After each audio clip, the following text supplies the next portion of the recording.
Саламатсыздар, урматтуу замандаштар.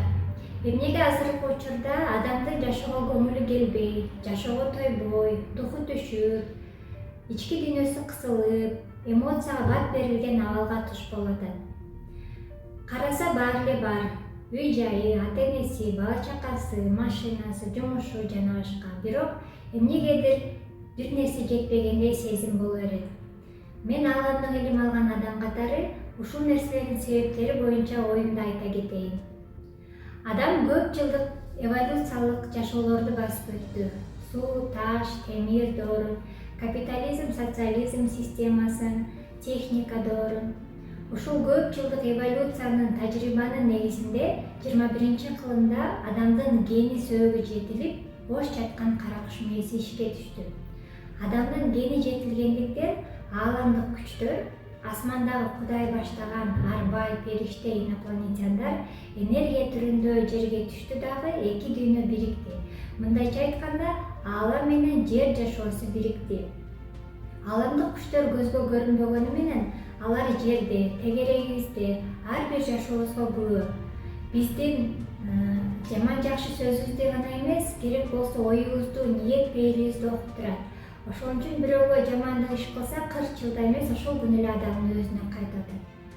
21-кылымда пендечилик жашоо бүтүп, ааламдык жашоо келди. Бул доор өзү ааламдашуу доору. Мындайча айтканда энергия доору.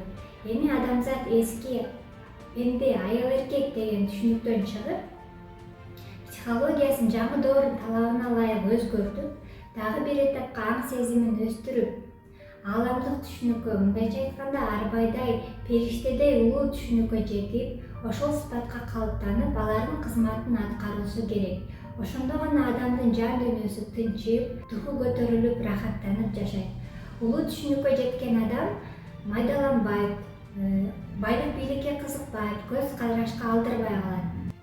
Мурун адамдар Кудайы жок деле, Кудайга ишенбей, Кудайды тааныбай деле жашай берген. Атеист болуп, дини жок же динге бөлүнүп жашай берген. Азыр болсо ааламдык күчтөр жерге түшкөндөн кийин Кудайсыз жашоо жок. Эми адам жаңыча жашабаса болбойт. Анткени адамдын жаны бир гана Кудайга таандык деп Куранда берилгендей, эми адам жаңы түшүнүктө жашабаса, духу түшүп баштайт, кысылат, бул жашоого тойбой өлгүсү келип баштайт. Кудай адамды ошентип жан аркылуу эле башкарып коет. Ошон үчүн бул жашоодо Кудайсыз жашоо жок дегеним ошол. Анткени азыркы адамдардын жашоосу Кудайга жараксыз.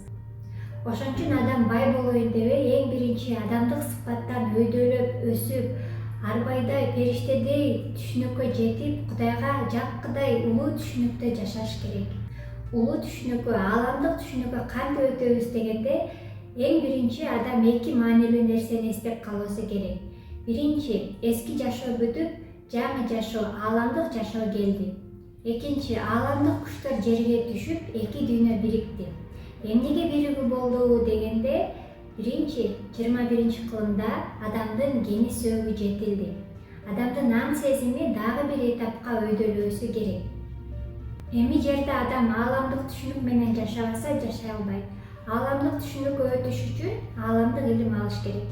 Мисалга, ашпозчу болуш үчүн ашпозчунун окуусун окуйт, же врач болуш үчүн медицина илимин алат, айтишник болуш үчүн IT билимин окуйт. Ошол сыяктуу ааламдык түшүнүккө өтүш үчүн ааламдык илим алыш керек. Ааламдык илим жөнүндө мен кийинки видеолордо айта кетем.